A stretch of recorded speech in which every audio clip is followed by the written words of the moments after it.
We turn now to the book of Exodus. We'll look first at the opening of the book to see its statement of the problem. We'll then look to the story of the burning bush, and for our third extract to the theme of deliverance. So first of all, the problem. In many ways, Exodus is the central book of the Old Testament, and that leaves Genesis as having the main job of setting the scene for what's happening in Exodus. Exodus then begins with a recap, if you'd like to read the first 11 verses of Exodus. Verses 1 to 5. The 12 sons of Jacob were in Egypt with their families and with Jacob. Joseph had gone ahead and the rest joined him there during the famine. There were some 70 of them all told. Verse 6.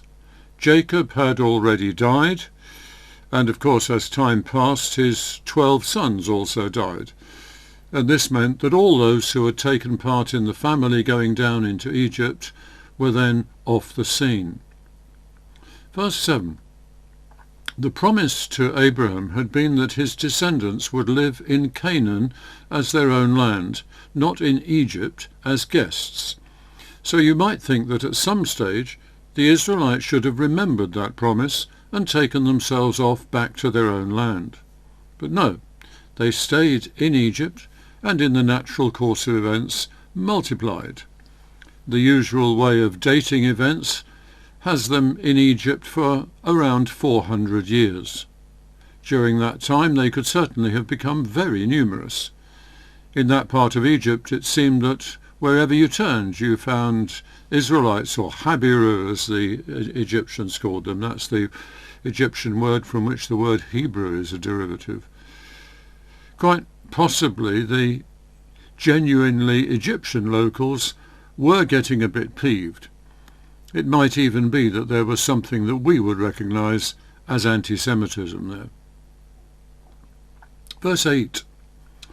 But the crucial event was when a new Pharaoh came to power in Egypt, who clearly had no personal memory of how Joseph had saved the nation, and who either hadn't been told that bit of their history or simply chose to ignore it in the face of the Hebrew problem. Verse 19. The problem lay partly in the sheer numbers of the Israelites. Verse 10. The problem also lay partly in the potential instability of having so many foreigners living within their borders. If there was a war, whose side would these Hebrews be on? Verse 11. You will know at least something of the fabulous building projects which the Egyptians undertook. You also know that the only energy they had for moving all that stone was human, and lots of it. So for the particular projects undertaken by this Pharaoh, the Israelites were forced to become slave labourers. They were the muscle needed to build 2 store cities in which the grain from good harvests could be hoarded. Some also said that these 2 cities were built on a grand scale by way of the Pharaoh showing off his wealth.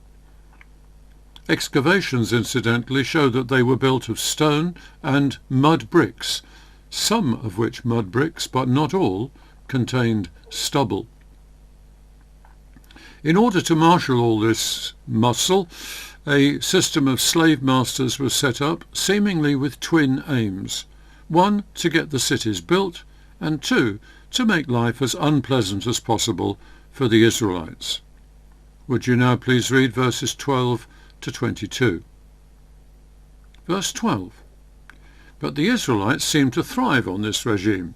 That is, the cities got built, and it didn't stop the Israelites from flourishing. Verses 13 and 14. The Egyptians therefore tightened the screws. 15 and 16.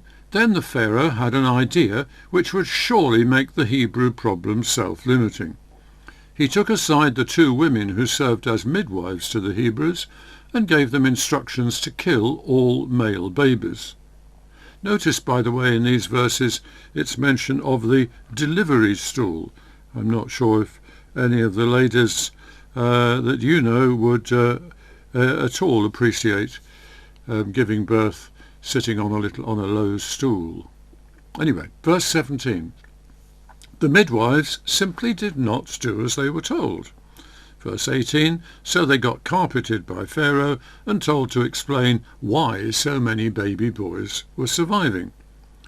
At verse 19, they came up with a cock and bull story claiming that the women were giving birth without the midwives' help. And then 20 and 21, for some reason the midwives went unpunished. That's the good news. The even better news is that the Lord honoured them and enabled them to have families of their own. Verse 22. But although the Pharaoh did not punish the midwives, he didn't give up on the idea of culling all Hebrew males. So he gave a general order to his people that baby boys born to the slaves should be thrown into the Nile. The cities they were building were close to the Nile and to what is now the Suez Canal. So that's the problem. The Israelites had become numerous and were living as foreigners in another country. You might think this was a problem spiritually, because they really ought to have returned to the land which God had promised to their ancestor Abraham. The Egyptians certainly thought it was a social and political problem, having this vigorous community of foreigners living among them. And the problem then became that this large community of Israelites were living as oppressed slaves in Egypt. They might as well have lived under a sign which said Arbeit macht frei, because the work they were doing was in some large part intended to reduce their numbers dramatically. As you read the next chapters, you'll see that the problem got worse, as the Egyptians tightened the screws even more. So the headline of the book of Exodus might as well be, this is the problem. What is their God going to do about it? And that is the end of our first sample in Exodus.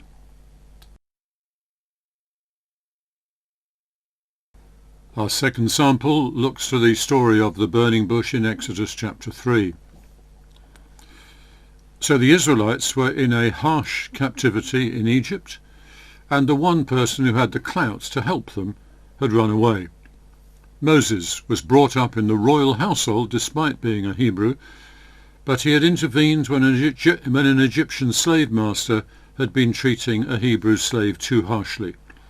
The Egyptian had died, and once Moses realized he'd been spotted, he ran for his life. He ended up in the land of Midian, fell for the daughter of the local priest, married her, and earned his keep looking after his father-in-law's flock. Egypt was then just a memory. Would you read, please, the first 5 verses of Exodus chapter 3. Verse 1. There are various stories about a holy mountain in the desert, some calling it Horeb and others Sinai. In ancient thought, a mountain could be a holy place if for no other reason than that in their way of thinking, by going up the mountain you got closer to God. And it was on this mountain that Moses later received the 10 Commandments. Verse 2. In the older parts of the Old Testament, references to the angel of the Lord need interpreting. Don't assume that they mean a man with wings or anything like that. Assume rather that they are references to the Lord himself ready to communicate. The word angel means messenger. So the implication is that the Lord had a message for Moses here.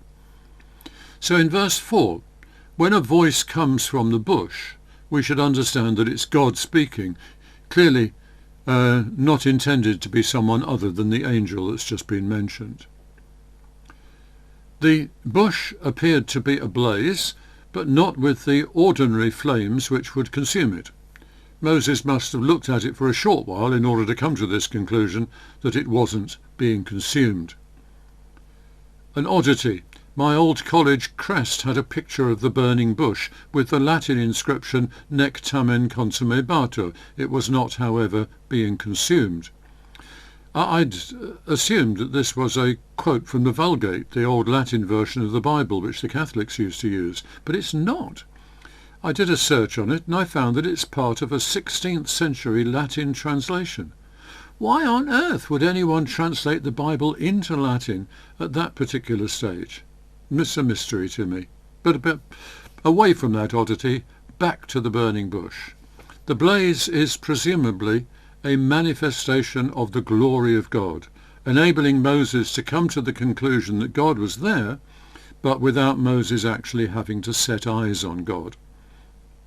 Verse 3. But Moses had not come to that conclusion at this stage. At this point, his eminently sensible reaction was to be curious and to move forward to take a closer look. So in verse 4, God called to him from within this blaze of glory. He called him by name. Ah, odd enough that a bush should talk. Even more odd that it knew his name. Ooh, curiouser and curiouser. So I presume Moses formed the preliminary conclusion that this was something supernatural. Anyway, he answered the voice. Verse 5. He was then told to take off his sandals as a mark of respect for the holy place where he was standing. Not only was this on the slopes of a holy mountain, but God was making it actively holy by being there. There was later quite an amusing debate amongst the Jews as to whether holiness was contagious, and indeed whether unholiness was catching either as well. But on this occasion there was no time for that sort of learned debate, so it can be assumed that Moses did as he was told and took his shoes off, although, curiously, it doesn't say so in the story. Some religions, by the way, still preserve this ancient gesture as a response to holiness. Sikhs and Muslims come to mind. If you'd like to read now verses 6 to 10. Verse 6. As I said, I presume that Moses had concluded that this was something supernatural, but now the voice identifies itself as the God who had been worshipped by Abraham and his descendants. Having no rival explanation, it seems that Moses took this claim as the truth. Now, the burning bush was doing a useful job in letting God's glory be visible without the awkward need for God himself to be seen. But Moses took fright at even the thought of continuing to look at God's glory, so he hid his face and presumably stayed that way. Verse 7, then the Lord gets down to business. His people are suffering in Egypt. He's heard their prayers for help, and verse 8, he's about to rescue them.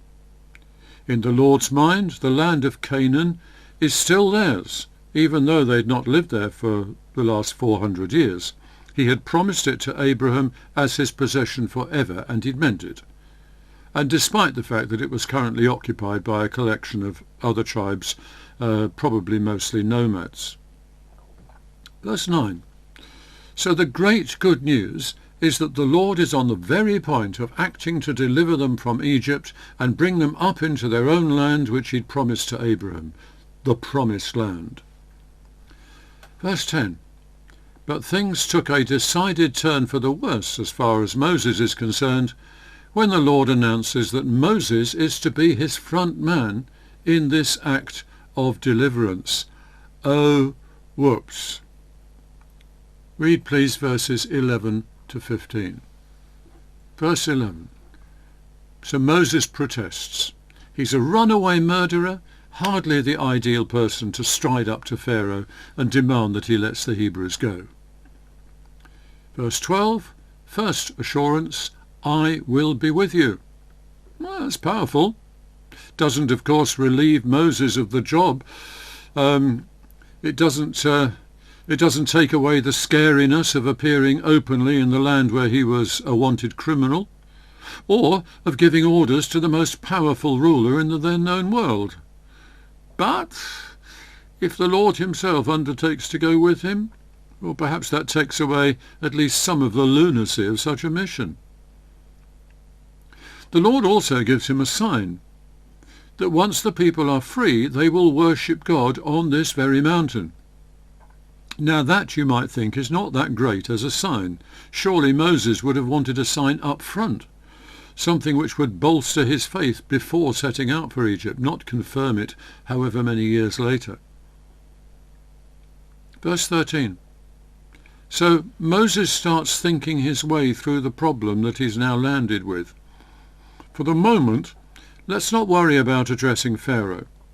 First, how was he to persuade the Israelites themselves that he was someone that they should follow? Being brought up in the royal court would have distanced him from the ordinary Israelites, and they wouldn't be overly ready to jump up and follow a runaway criminal the moment he reappears. Verses 14 and 15. The best the Lord can do to address that one is to tell Moses to announce his name to them.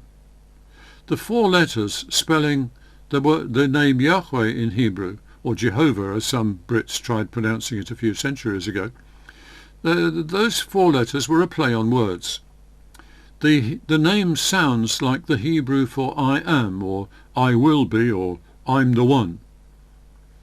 Later, the Jews were reluctant to pronounce such a holy word, and they called him instead the Hebrew for the Lord.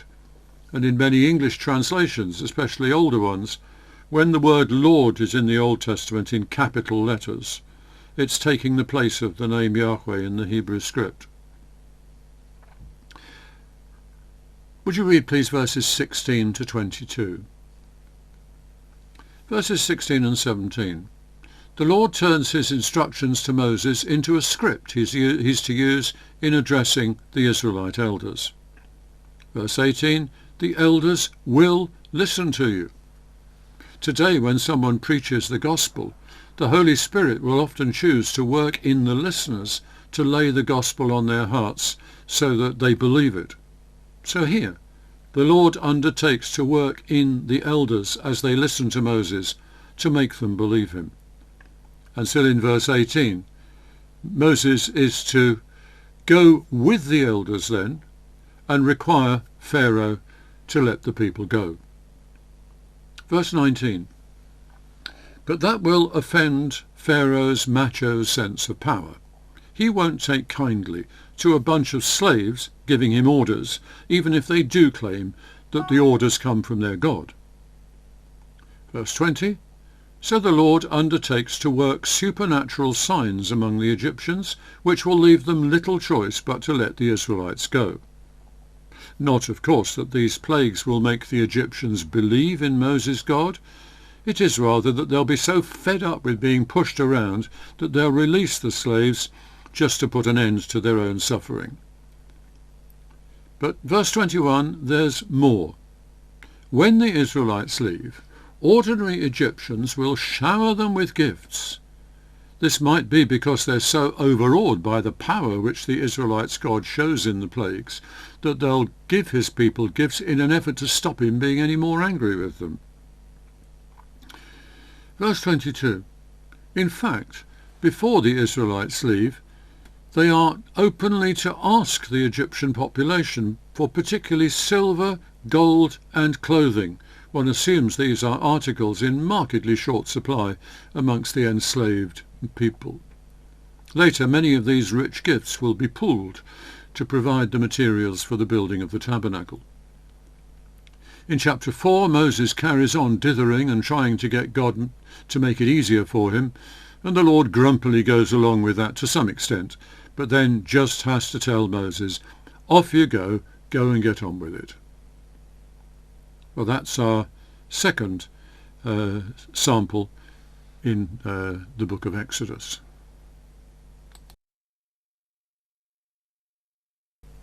Our third sample from Exodus is designed to lead us into the big theme of deliverance, and we'll be working in chapter 12. We've seen the beginning of the story of the Lord delivering his people from Egypt. We turn here to the climax of that story. If you'd read chapter 12, the first 13 verses. Exodus chapter 11 has told of the Lord's intention to send a plague to end all plagues. This is to kill the firstborn of every family in the land and even of their animals. So now he gives Moses instructions as to how the Israelites are to be spared the slaughter and make their escape. Each householder is to take a lamb, perfect of its kind, could be a sheep or a goat, and at the crucial time they are to kill the lamb, sprinkling its blood on the doorposts of their front doors, and then roast the lamb and eat it together. They're told to eat this meal fully dressed as for a journey. They might need to leave at a moment's notice. Verses 12 and 13. At night the Lord will then pass through Egypt and kill all the firstborn. But the houses marked by the blood of a lamb will be spared. Those houses he will pass over. It's as if the lamb has been sacrificed instead of the family's firstborn, and its blood is the visible sign of that sacrifice. In verses 14 to 20, the Lord gives Moses instructions for the future, that this event will be commemorated every year in the festival of Passover, or Pesach as the Jews call it. Instead of reading that, I want to make the connection with our worship, because our whole Christian family has been given protection by the once-for-all sacrifice of the Lamb of God. We're symbolically marked by his blood when we take the wine at the communion. Significantly, we're marked on the inside rather than the outside as we drink the wine, because this is, after all, a new covenant thing and not an old covenant. The new covenant working begins inside you.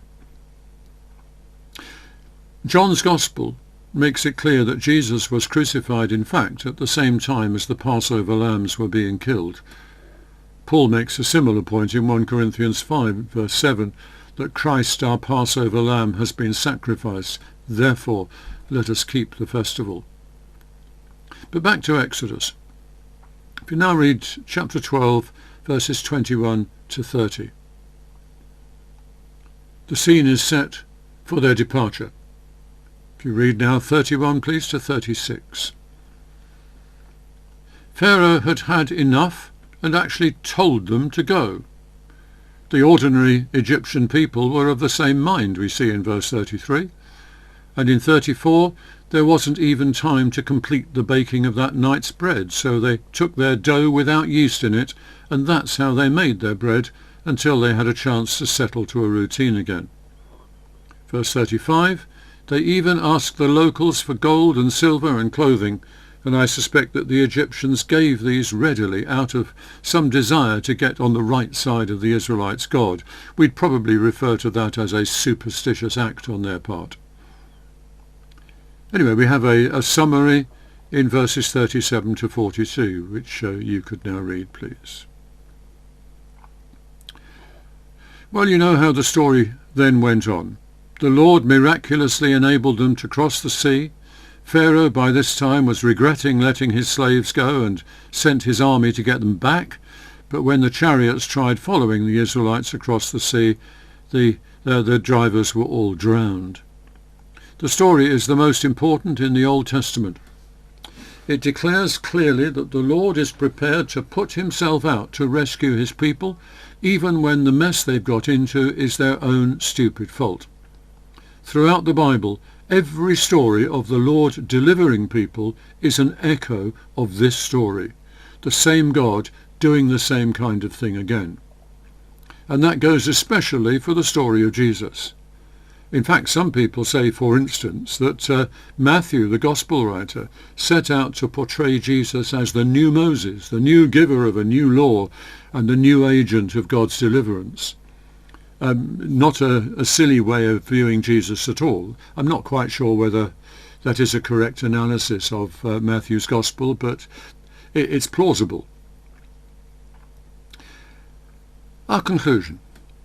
There are two motifs in this story which both run through the rest of the Bible and especially the New Testament.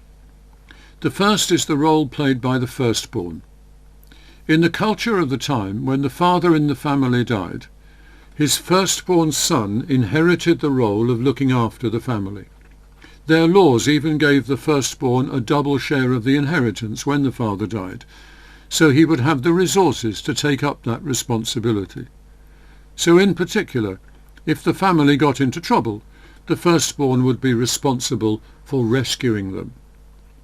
So when this final plague killed all Egyptian firstborn, it dealt a massive blow to the structure of their society.